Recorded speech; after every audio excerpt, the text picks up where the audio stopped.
Boa noite, meus irmãos. Hoje é dia 3 de abril de 2023, segunda-feira. Estamos iniciando os trabalhos na Casa Espírita de Abel Sebastião de Almeida. Como sempre o fazemos, rogando a Deus, nosso Pai de infinito amor e misericórdia, a Jesus, nosso querido e amoroso Mestre, amigo incomparável, amigo de todos os momentos, sublime e peregrino do amor, que nos envolvam, estejam conosco em todos os momentos. Que a nossa psicosfera fique preparada para os trabalhos que estão por vir e que consigamos alcançar os nossos intentos na sua maior extensão de possibilidades. E eu peço à nossa irmã Gisilda que faça a gentileza de ler para nós.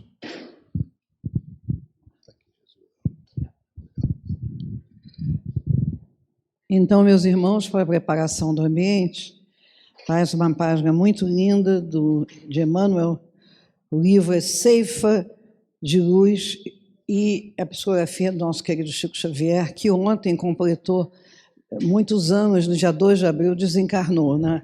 Então, glória e honra a esse homem, né, que através dessa obra fantástica, psicográfica, consolou tantos corações e nos auxiliou nas lutas árduas da vida. Então, a página é mais alto. Se amais somente os que vos amam, qual é a vossa recompensa? Jesus, Lucas 6,32.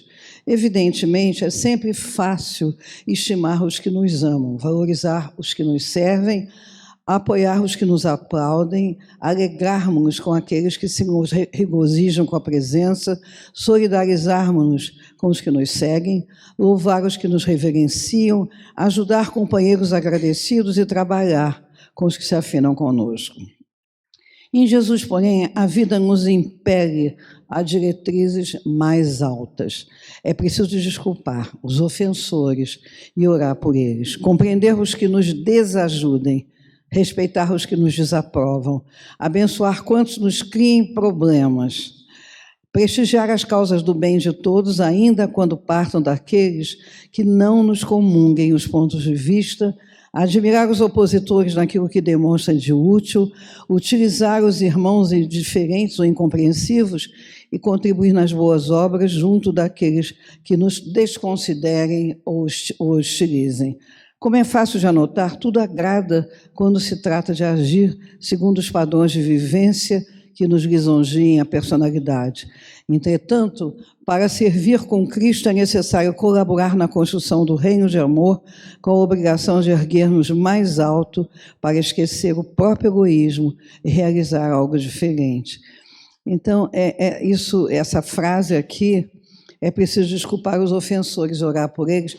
Onde está contido isso? Nessa maravilha sintética, nessa prece que toca o nosso coração, que é o Pai Nosso. Perdoa os ofensores, aqueles que nos ofendem, né? Nós devemos perdoar para que nós possamos ser perdoados também. Isso é um exercício, né? O perdão é um exercício delicado, que às vezes a gente falseia o pé, mas libera a alma de uma toxina brutal. E é preciso que a gente possa fazer isso ainda em vida, conviver com... Não é o diferente no sentido de ser algo... Não, naquele que muitas vezes não comunga dos nossos. Isso, às vezes, na família, é uma grande tônica, é um grande exercício. Então, que possamos não somente amar o que nos ama, mas que isso tenha uma amplitude muito grande de amar os que discordam de todos nós. Então, vamos lá.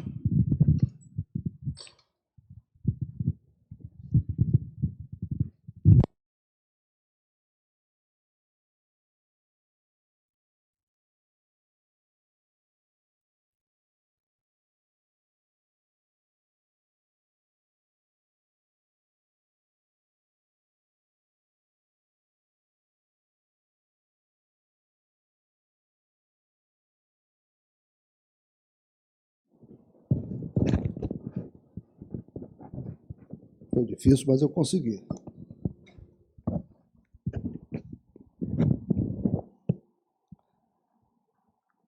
Bem, meus irmãos, então, hoje coube a mim a continuação dos nossos estudos do Evangelho segundo o Espiritismo. O texto que foi lido, ele resume de uma forma magistral tudo que nós vamos, na verdade, tratar, né, a parte central, né, do que nós vamos discutir aqui. E interessante o que a Gesilda colocou agora no final, nessa avaliação que fez, né? O perdão liberta. Né? Então, temos que ter sempre isso em mente. O perdão liberta. Então, o nosso tema é a indulgência.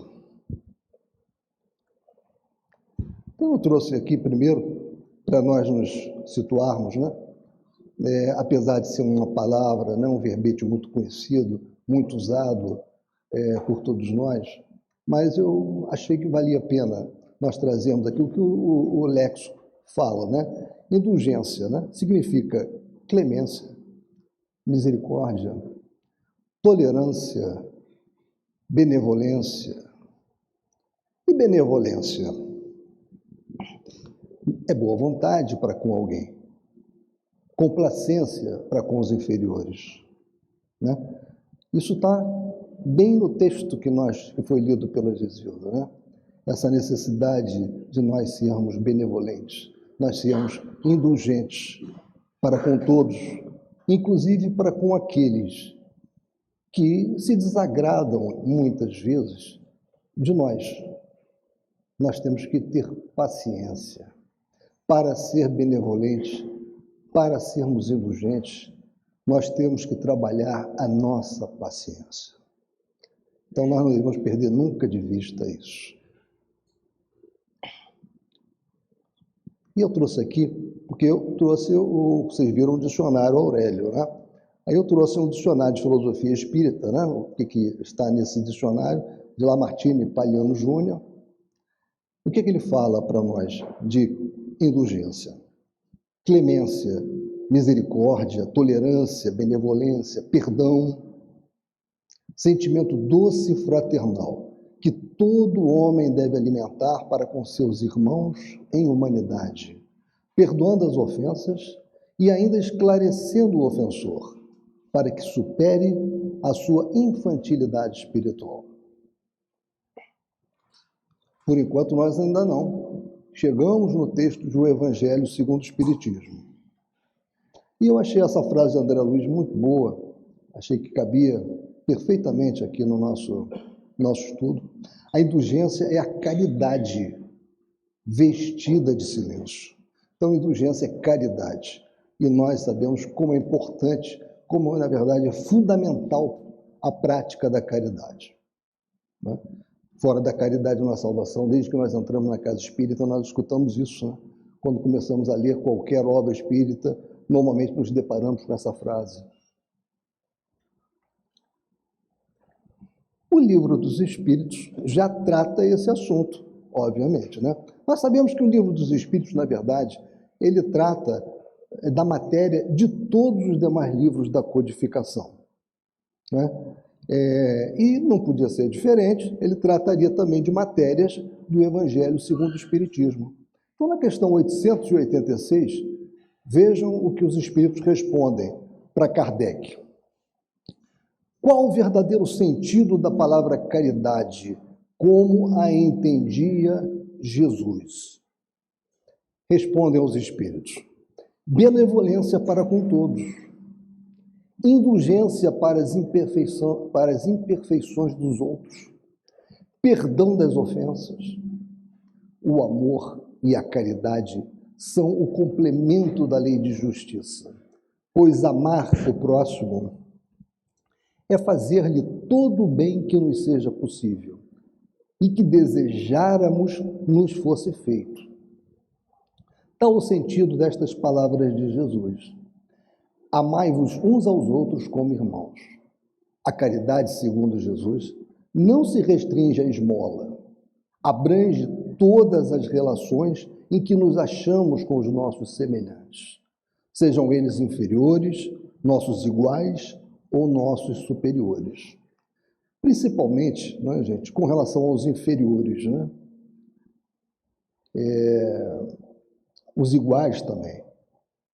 Normalmente, com aqueles que estão acima de nós, né, falando de uma forma geral, né, é mais fácil nós sermos indulgentes, é mais fácil nós termos um pensamento mais benevolente, não é? Agora, imperfeitos como somos, normalmente é muito mais difícil nós termos esta mesma indulgência, esta mesma tolerância para com quem está abaixo de nós, segundo nós entendemos, né? Seja no extrato social, seja em termos culturais, enfim, aqueles que, segundo o nosso conceito, estariam abaixo de nós, seja considerando aspectos financeiros. Então ele diz, a caridade, segundo Jesus, não se restringe à esmola, abrange todas as relações em que nos achamos com os nossos semelhantes, sejam eles nossos inferiores, nossos iguais ou nossos superiores. Ela nos prescreve a indulgência, porque a indulgência precisamos nós mesmos e nos proíbe que humilhemos os desafortunados, contrariamente ao que se costuma fazer. Apresente-se uma pessoa rica e todas as atenções e deferências lhe são dispensadas. Se for pobre, toda gente como que entende que não precisa preocupar-se com ela. No entanto, quanto mais lastimosa seja a sua posição, tanto maior cuidado devemos pôr em lhe não aumentarmos o infortúnio pela humilhação.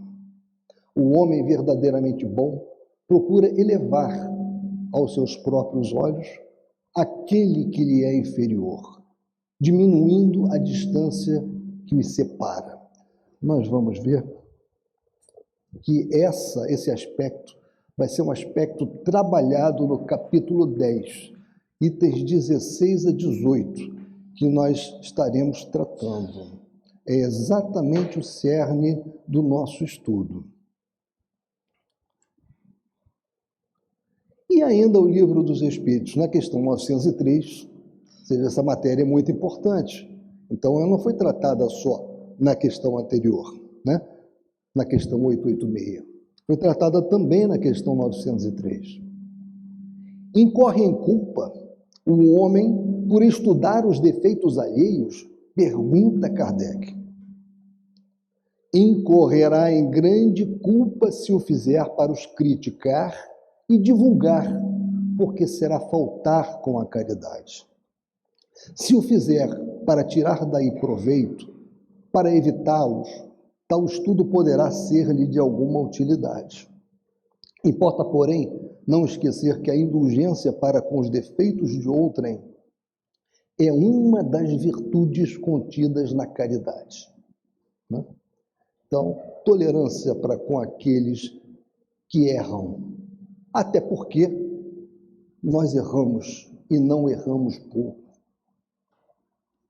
Antes de censurardes as imperfeições dos outros, vede se de vós não poderão dizer o mesmo. Tratai, pois, de possuir as qualidades opostas aos defeitos que criticais no vosso semelhante. Esse é o meio de vos tornardes superiores a ele. Se lhe censurais a ser avaro, sede generosos. Se o ser orgulhoso, sede humildes e modestos.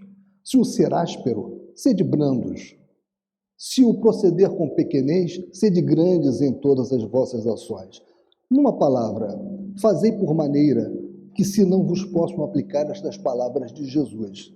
Vê o argueiro no olho do seu vizinho e não vê a trave no seu próprio.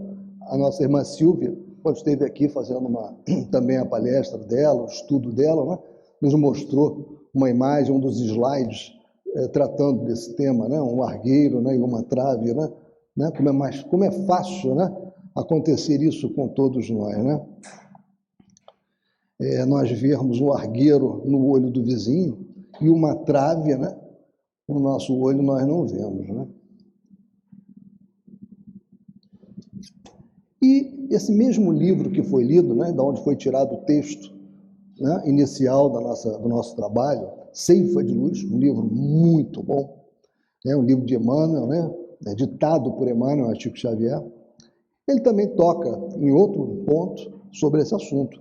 Lembra-te de que a interdependência é o regime instituído por Deus para a estabilidade de todo o universo, e não ouvides a compreensão que devemos a todas as criaturas.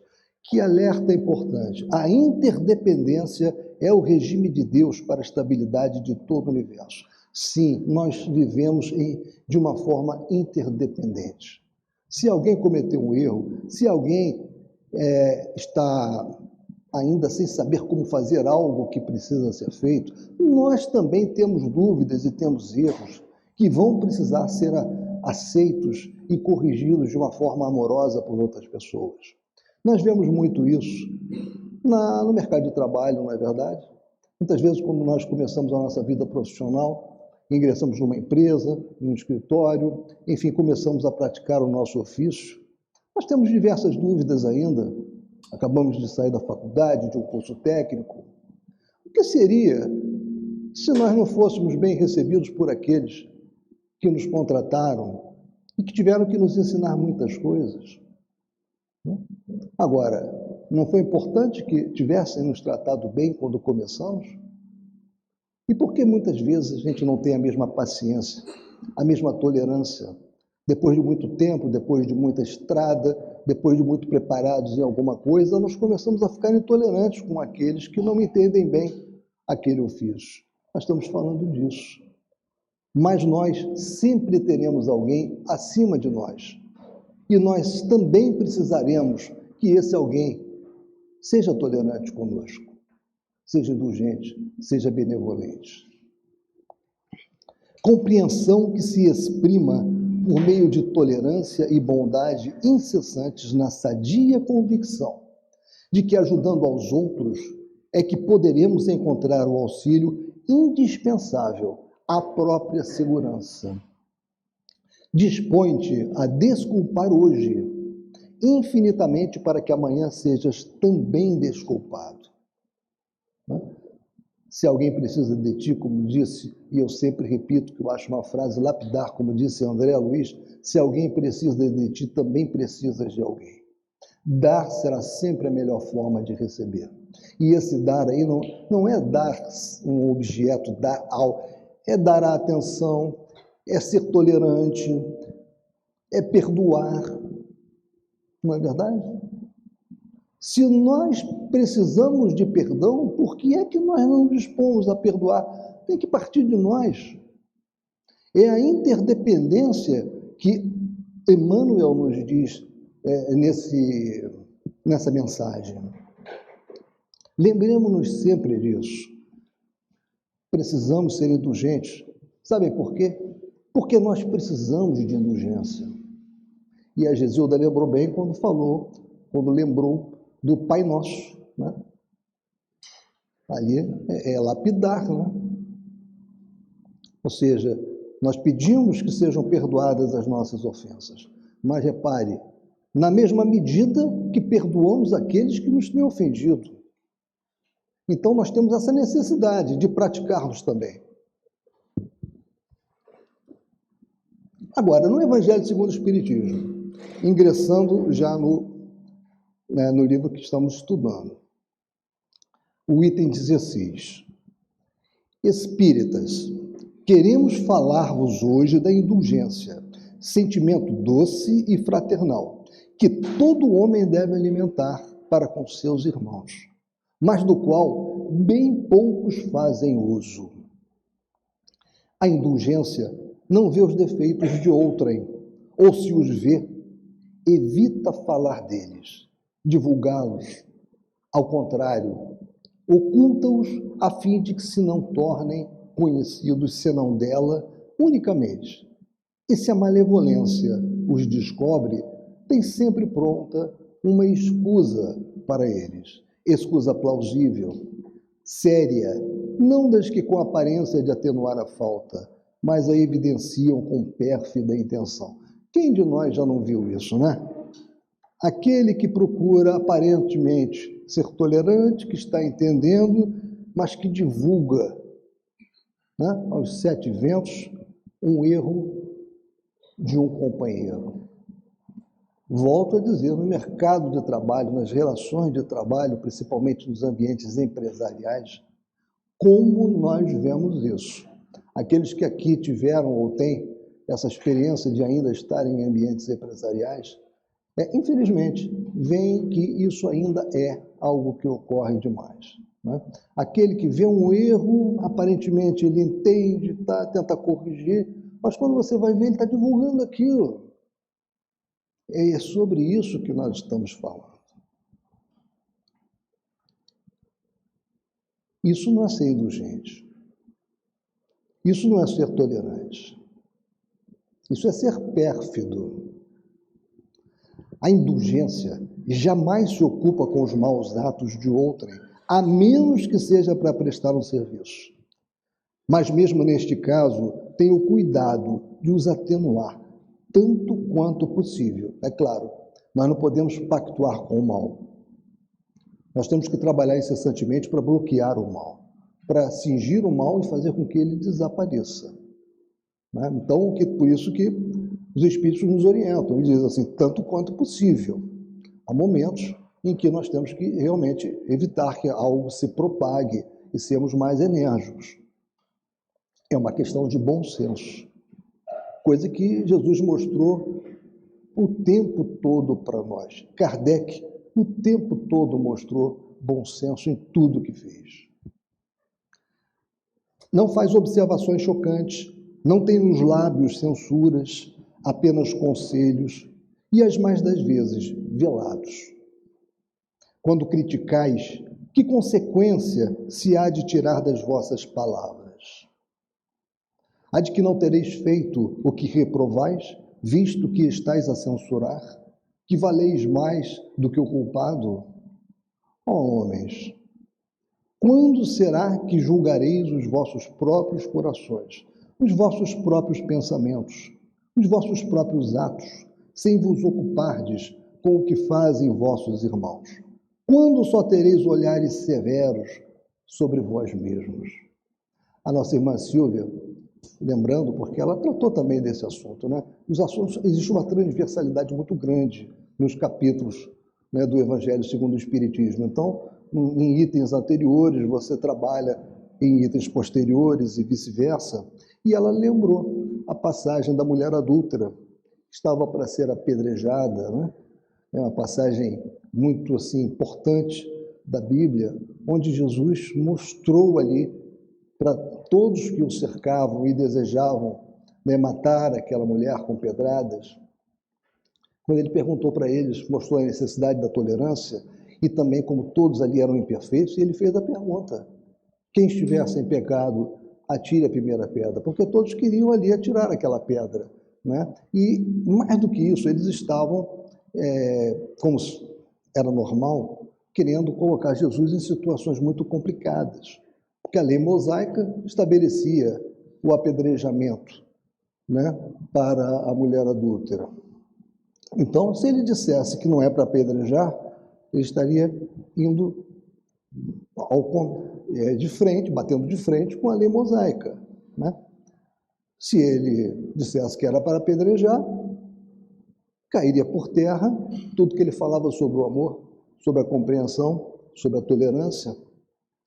Foi aí que ele magistralmente, sentado estava, rabiscando no chão, com um graveto, olhou em redor e perguntou a todos que estavam ali, já com pedras na mão, que quem tivesse sem pecados, que atirasse a primeira pedra. E como lembrou bem a nossa irmã Silvia, né, os mais velhos foram os primeiros a sair.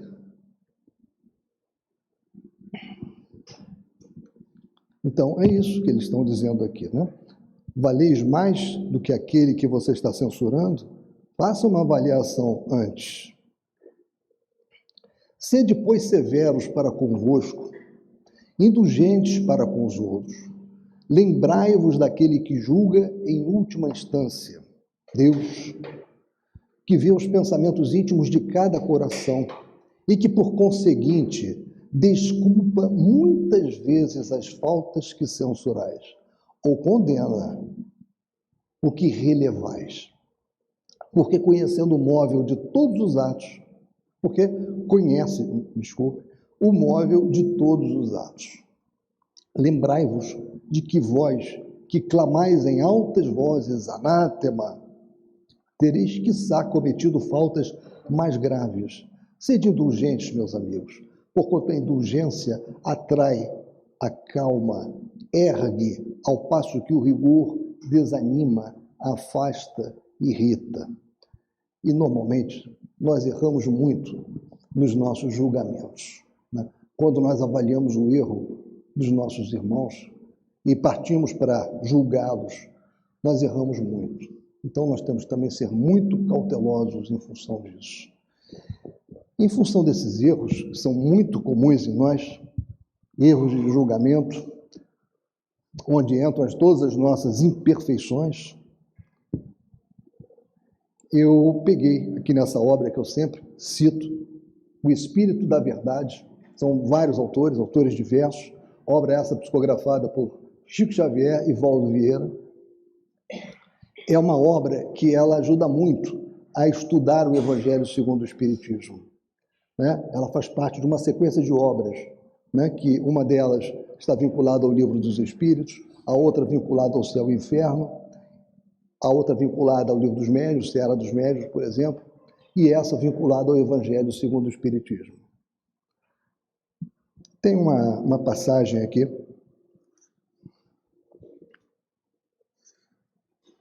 que eu achei bem interessante sobre essa questão do julgamento, de como conduzimos o nosso dia a dia.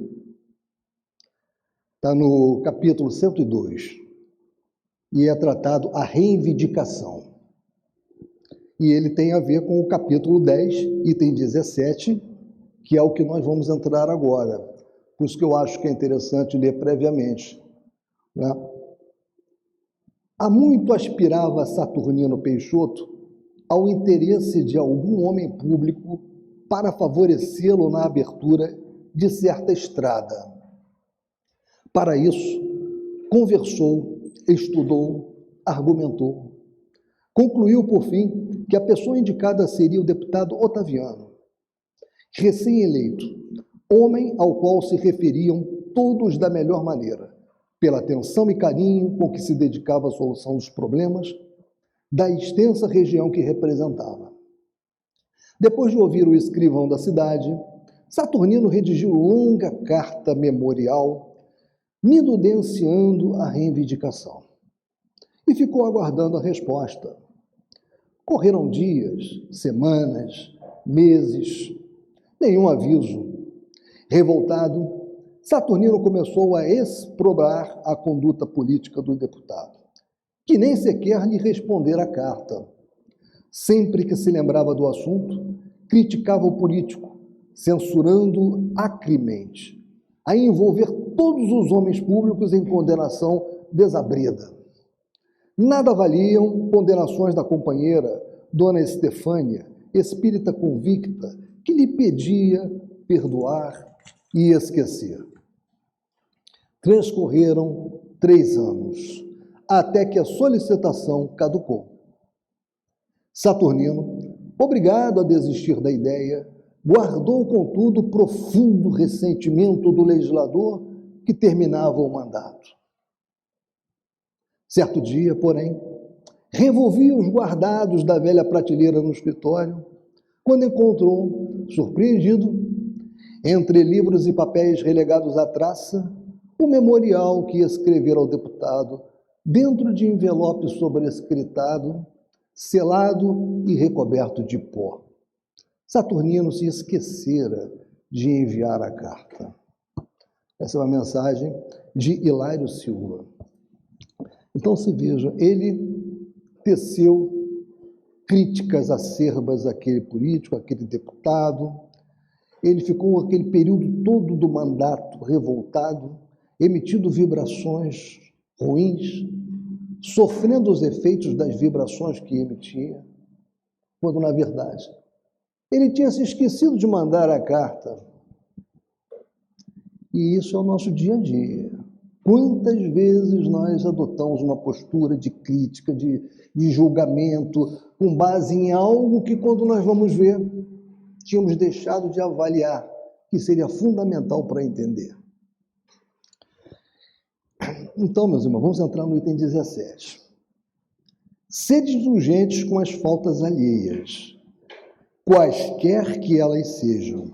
Não julgueis com severidade senão as vossas próprias ações, e o Senhor usará de indulgência para convosco, como de indulgência houverdes usado para com os outros. Né?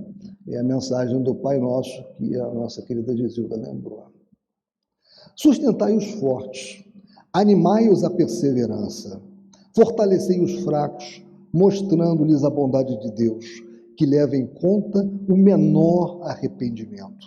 Mostrai a todos o anjo da penitência, estendendo suas brancas asas sobre as faltas dos humanos, e velando-as, assim, aos olhares daquele que não pode tolerar o que é impuro. Eu também separei para vocês uma passagem muito interessante desta obra, Estante da Vida. Uma obra muito interessante, de Irmão X, né, Humberto de Campos, psicografada por Chico Xavier. E ela está no capítulo 16. O malfeitor. Vejam que isso acontece no dia a dia. Né? Isso que eu vou ler para vocês, eu, pelo menos, na minha vida profissional, já vi acontecer muito. E eu acho que vocês também já viram. Terminada que foi a tarefa de evangelização no templo espírita, a que emprestávamos concurso fraterno, seja o espírito, né? Acompanhei Anísio Terra, amigo espiritual de muito tempo, que me dissera estar encarregado por alguns instrutores de socorrer um moço obsesso, ameaçado de colapso nervoso naquela mesma noite. Por espírito de aprendizado, dispus-me a seguir o companheiro que se postara rente a 2 cavalheiros bem postos, distintos irmãos encarnados, que Terra me designou pelos nomes de Noronha e Silva, conhecidos dele e frequentadores da casa onde estava esse jovem. Atento ao hábito de cooperar, sem perguntar, acomodei-me ao lado de Anísio no ônibus que levava os 2 senhores, que passaram a entretecer curioso diálogo. Creia que fiquei emocionado com a preleção evangélica de hoje, disse um deles. Há muito tempo não ouço um orador emitindo conceitos tão felizes em torno da caridade, falou Noronha comovido. Sem dúvida, respondeu Silva, reticencioso. Não acha você que os bons espíritos nos falaram por ele, induzindo-nos à piedade? Eles iam fazer algo. O que quer dizer com isso? Disse o outro em tom de mofa. Nosso plano para esta noite será cumprido, disse o outro. Mas você compreende, existem muitos caminhos para o reajuste de alguém, sem violência, sem escândalo. Ora essa, você está com um malfeitor dentro de casa, como tudo indica, entre os próprios empregados, e desiste de pôr a coisa em pratos limpos? Sim, sim, disse o outro. É preciso pensar. Provoquei a viagem de minha mulher, dei férias aos 4, comunicando a eles que me ausentaria ao encontro dela a partir de hoje, na convicção de que o autor do furto do mês passado vem a surgir agora, já que guardamos silêncio e procuramos sair de novo. Mas depois de ouvir a preleção evangélica... Que é isto, homem de Deus? Disse o Silva.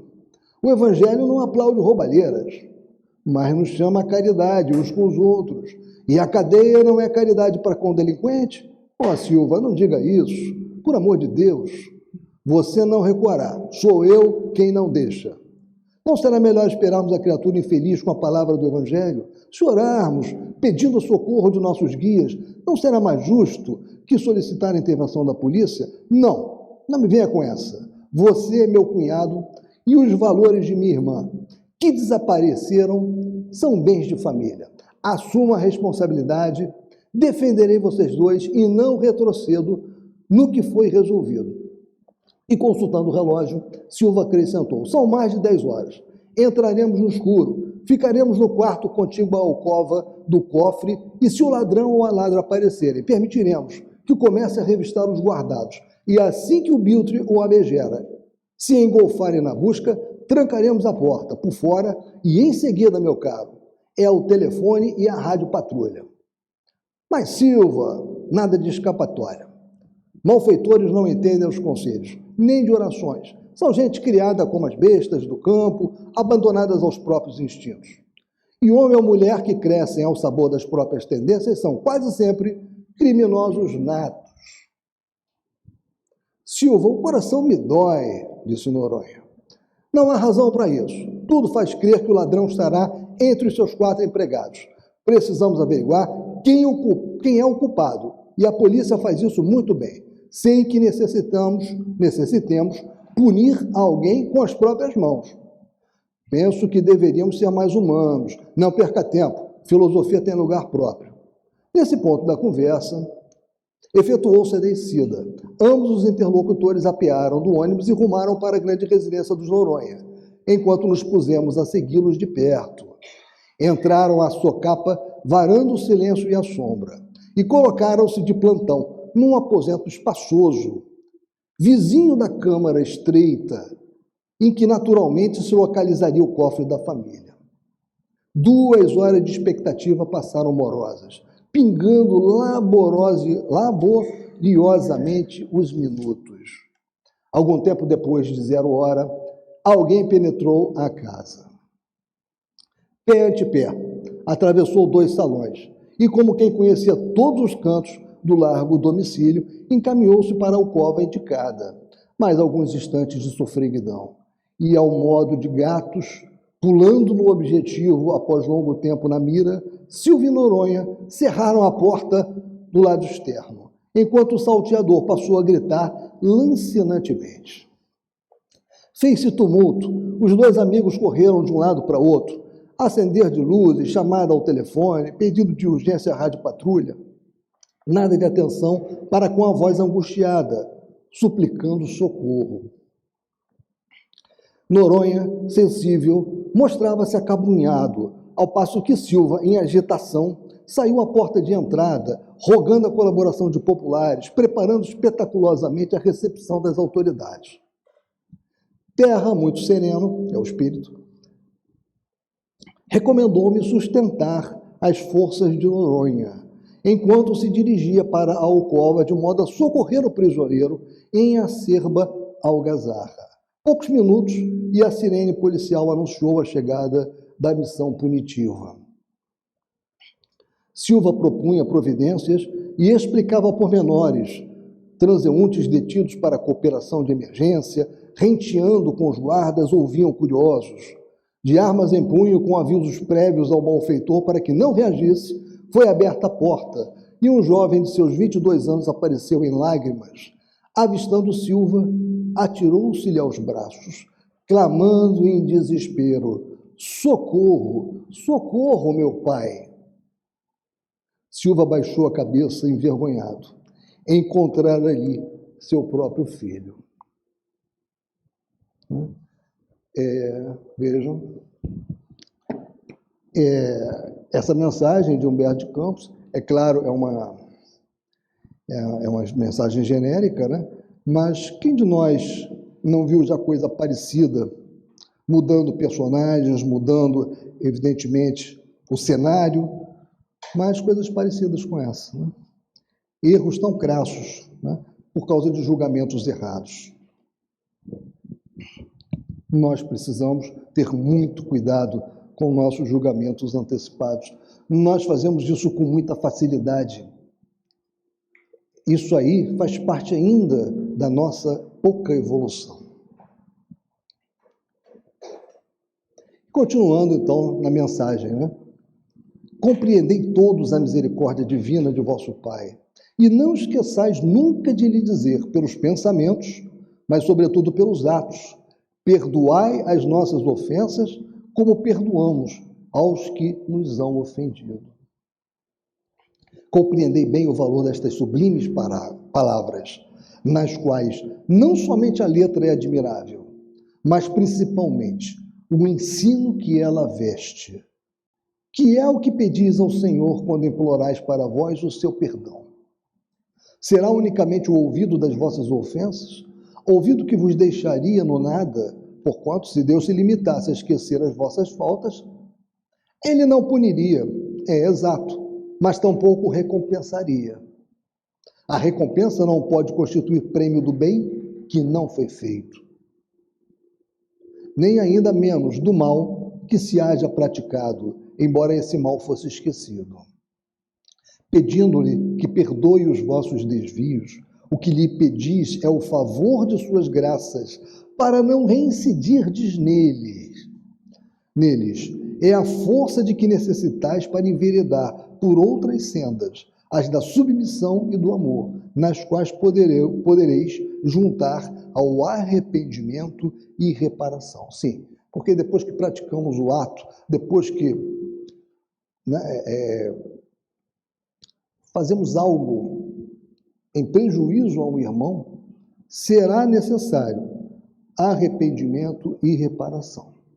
O que nós precisamos, o que nós pedimos é força para que possamos passar por agruras decorrentes das nossas atividades, para que possamos reparar, para que possamos nos arrepender eficazmente. Quando perdoardes aos vossos irmãos, não vos contenteis com estender o véu do esquecimento sobre suas faltas, porquanto, as mais das vezes, muito transparente é esse véu para os olhares vossos. Levai-lhes simultaneamente com o perdão o amor. Fazei por eles o que pedirias fizesse o vosso Pai Celestial por vós. Substituí a cólera que conspurca pelo amor que purifica. Pregai exemplificando essa caridade ativa, infatigável que Jesus vos ensinou. Pregai-a como ele o fez durante todo o tempo em que esteve na terra, visível aos olhos corporais, e como ainda a prega incessantemente, desde que se tornou visível tão somente aos olhos do Espírito. Segui esse modelo divino, caminhai em suas pegadas, elas vos conduzirão ao refúgio, onde encontrareis o repouso após a luta. Como ele, carregai todos vós as vossas cruzes, e subi penosamente, mas com coragem, o vosso Calvário, em cujo cimo está a glorificação.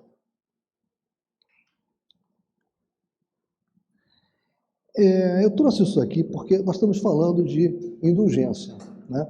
De perdão, de benevolência, né? E no passado, e não é um passado quando nós pensamos em história tão distante assim, isso tentava-se comprar essa indulgência com bens materiais. Então eu peguei um trecho bem significativo do Céu e o Inferno, uma obra que vamos começar a estudar, inclusive, em maio, aqui na nossa casa, todos estão convidados, e que fala sobre isso, página 89, capítulo 6, Doutrina das Penas Eternas. É uma obra que veio a lume em 1865, O Céu e o Inferno. E contra uma lei de Deus é inútil toda revolta, impossível a luta, para que, pois, sustentar a todo o transe uma crença que se dissolve em desuso, fazendo mais danos que benefícios da religião. Contrista dizê-lo, mas uma questão material domina aqui a questão religiosa. Esta crença tem sido grandemente explorada pela ideia de que com dinheiro se abrem as portas do céu, livrando das do inferno.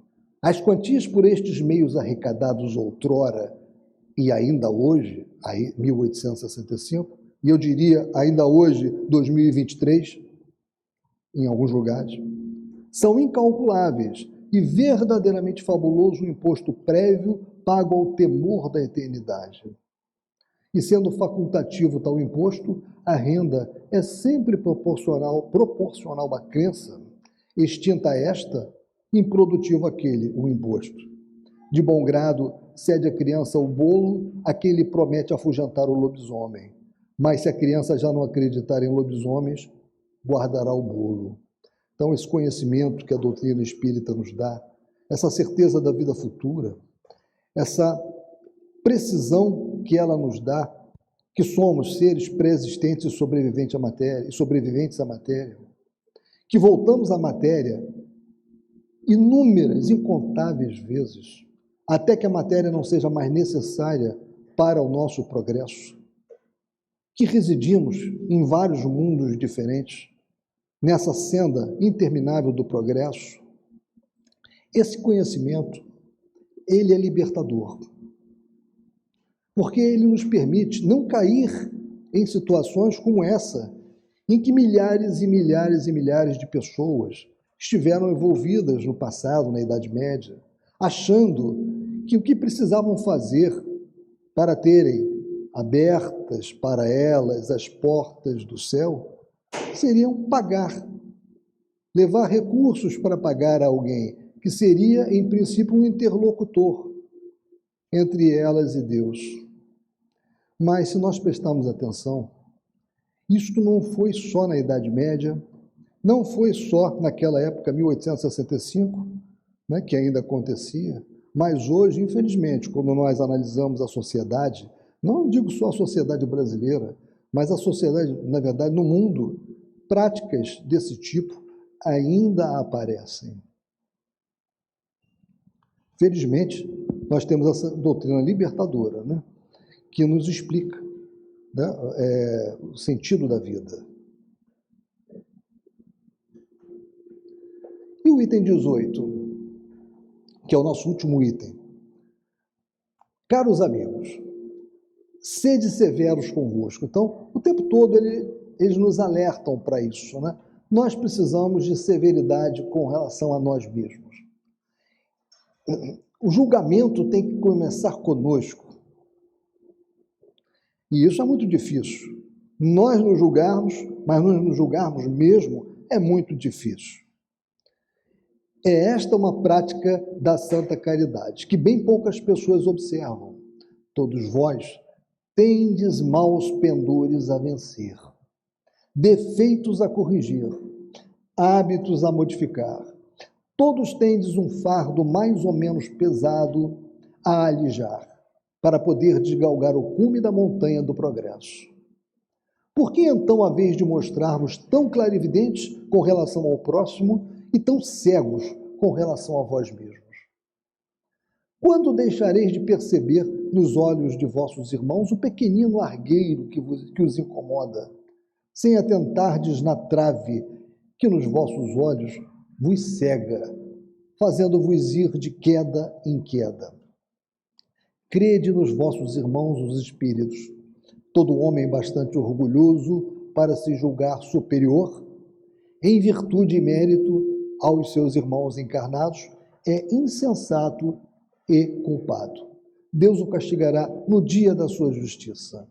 O verdadeiro caráter da caridade é a modéstia e a humildade, que consistem em ver cada um apenas superficialmente os defeitos de outrem e esforçar-se por fazer que prevaleça o que há nele de bom e virtuoso. Porquanto, embora o coração humano seja um abismo de corrupção, sempre há, em algumas de suas dobras mais ocultas, o germen de bons sentimentos, centelha vivaz da essência espiritual. Ou seja, procurarmos ver o que de melhor cada um que convive conosco tem, ao invés de apenas apontarmos os erros, as imperfeições, quando há tantas coisas boas e positivas que aquele companheiro, que aquela companheira, que aquele amigo, que aquela amiga possuem, e muitas das vezes nós estamos sempre lembrando, apontando os aspectos negativos. E via de regra, esquecendo de nos autoanalisarmos, de julgarmos também os nossos procedimentos, os nossos pensamentos, porque nós seremos os primeiros a nos condenarmos, né? Porque nós não conseguimos enganar a nós mesmos. Nós enganamos aos outros, a um amigo, a uma amiga, mas não enganamos a nós mesmos, a nossa consciência. Não enganamos a Deus, não enganamos aos espíritos superiores.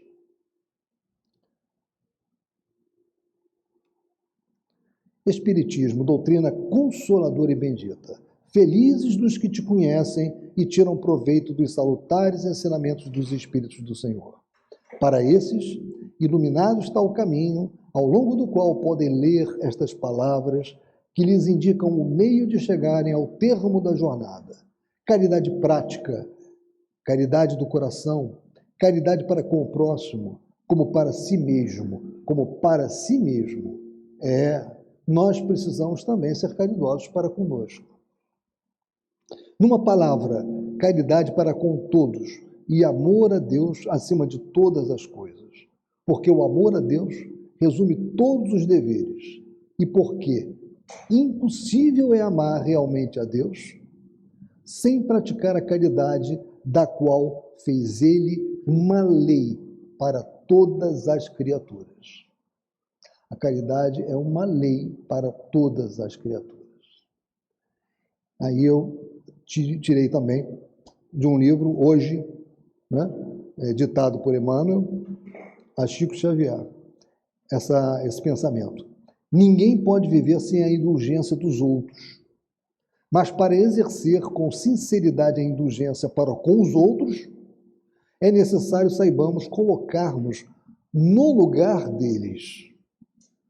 Então, sempre que nós formos fazer uma crítica, uma avaliação sobre o comportamento, é muito importante nós analisarmos todo o contexto em que aquela pessoa está. Qual é o momento que ela está vivendo, que agruras ela está passando, quais são as influências externas que ela está tendo e o que nós faríamos se estivéssemos naquela mesma situação. Aí sim, se nós fizermos essas perguntas, se nós nos colocarmos no lugar do outro antes de fazermos a avaliação sobre a conduta, isso vai ajudar muito a nós e o nosso relacionamento com esse outro, porque vai permitir que nós possamos ser indulgentes, porque nós vamos ver o seguinte, como somos imperfeitos, talvez chegamos à conclusão que praticaríamos até pior do que o outro praticou, se nós estivéssemos vivendo aquela situação, em todos os aspectos, que é o que Emmanuel nos concita a fazer, esse exercício, coloque-se no lugar do outro, antes de julgar esse outro. Eu lembro que, certa vez, na empresa onde eu trabalhei, muitos anos, nós fizemos participamos de um seminário de treinamento gerencial e o instrutor, ele trabalhou isso que está aqui o tempo todo como forma de gerenciar pessoas. E isso foi nos idos de 80, lá para 1988, 89, por aí. Ou seja, naquela época, foram 2 dias de seminário, com vários casos práticos, mas o ponto central que ele passava para todos ali era isso, essa necessidade, porque o que ele estava querendo mostrar? Como gerenciar pessoas, a dificuldade de gerenciar pessoas. E ele fala, coloquem-se sempre no lugar do subordinado, antes de avaliar, antes de criticar, para poder fazer direito, para poder ajudá-lo. Eu aqui vou deixar para vocês só essa sugestão, eu acho que dá, nós faltam 5 minutos. Eu queria fechar com uma mensagem de Joana de Ângeles, tirada dessa obra muito conhecida, Leis Morais da Vida, uma obra muito boa, muito interessante, vale a pena ser lida, no capítulo 59, que fala do auxílio a sofredores. Diante deles, os sofredores de qualquer jaez, policia a conduta no ato de ajudá-los. Policia a conduta no ato de ajudá-los. Tragam-te ao conhecimento problemas econômicos, morais ou de saúde, não te revistas de falsa superioridade. Assumindo a aparência de benfeitor, com que poderás constrangê-los, adicionando às já existentes novas aflições. Cada dificuldade se resolve mediante recurso específico. Não os padronizes, igualando suas dores somente porque façam parte da imensa massa de padecentes da terra.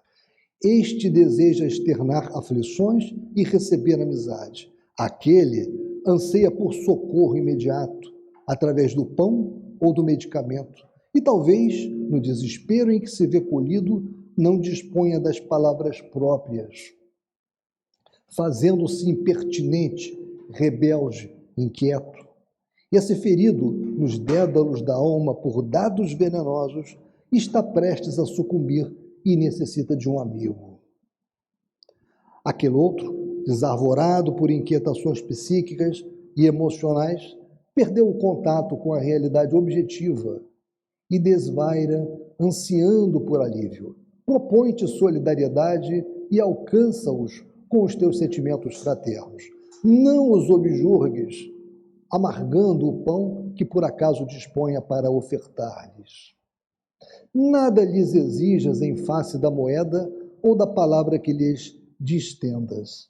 Se te escassearem meios externos com o que lhes diminuas as penas, recorre ao auxílio espiritual sempre valioso. A prece, a água fluidificada, o passe para a restauração das suas forças. Sempre possuis algo para doar. Importante nós lembrarmos disso. Sempre possuímos algo para doar. Nem que seja o nosso ouvido, a nossa atenção. E às vezes isso é o mais importante. Há quem ajude avinagrando a linfa da generosidade. Muitos confortam e reprocham simultaneamente.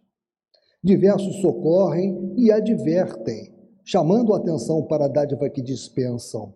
Uns abrem os braços à dor, mas não ocultam o enfado, a saturação logo nos primeiros tentames. Isto quando não exteriorizam o azedume e a censura rude. Estão na provação hoje os que não souberam utilizar-se dos bens da vida com a necessária correção do passado. Sofrem os que iniciam o processo evolutivo por meio da dor, burilamento. Batem-te a porta, buscam-te o socorro, pedem-te compreensão, não lhes recuses o amor. Jesus recomendou, com a sua autoridade inconteste, batei e abrir-se-vos-á, buscai e achareis, pedi e dar-se-vos-á.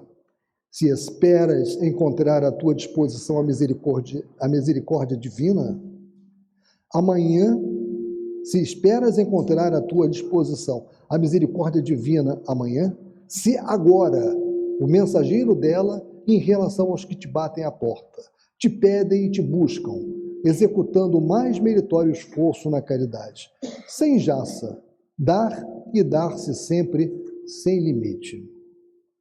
Essa é a mensagem. Caridade é isso. Eu me lembro que, eu acho que eu tenho nesse livro, às vezes eu guardo alguns artigos que eu vejo no jornal, eu não sei se está aqui. Se eu encontrar, eu vou ler para vocês um artigo da década de 80, bem pequenininho, mas que na época me constrangeu muito. Mas eu não estou achando aqui, eu vou deixar para a próxima oportunidade. Eu tenho essa mania de botar nos livros algumas coisas, e aí, né? Os livros passam a ser um certo arquivo do material, mas ele não está aqui não. Mas foi uma pessoa, esse foi um artigo que saiu no Globo, em 1986, um jovem aidético, que eu não vou dizer qual foi o templo religioso, apesar de eu ter mas ele foi expulso de um templo religioso lá nos Estados Unidos, porque ele era aidético. E o pastor lá desse templo religioso, ele disse que estava fazendo aquilo porque a pior que a homossexualidade era apenas o assassinato, e que por isso ele estava sendo tirado lá daquela igreja, né, lá nos Estados Unidos. Vocês vejam, isso aí é chocante. Uma pessoa, ele tinha um câncer que já não podia mais ser operado e era portador de AIDS, né? Isso naquela década, em 86, era terrível, né? Todos nós que vivemos naquela época, né, assim, já como adultos, nos lembramos como era complicado essa questão da AIDS, né? Como as pessoas eram anatematizadas. Bastava que tinham aquilo ali, podiam ter contraído por uma transfusão de sangue, qualquer coisa que fosse, já eram anatematizadas. Então, isso foi naquela época. E aquilo me chocou muito. Eu guardei porque eu tinha feito, na época, um estudo com esse livro, e agora me lembrei. Estava falando com vocês, falando de caridade, né? Um jovem que foi buscando o quê? Caridade, refrigério, e foi expulso do local. Então, meus irmãos, fica essa mensagem, né? Aqui, que a indulgência, a mensagem de André Luiz, a melhor maneira de aprender a desculpar os erros alheios é reconhecer que também somos humanos, capazes de errar, talvez ainda mais desastradamente que os outros. Lembremos-nos disso, né? No nosso dia a dia. Meus irmãos, eu agradeço a todos a atenção. Agora é um momento de nós iniciarmos a segunda parte dos nossos trabalhos.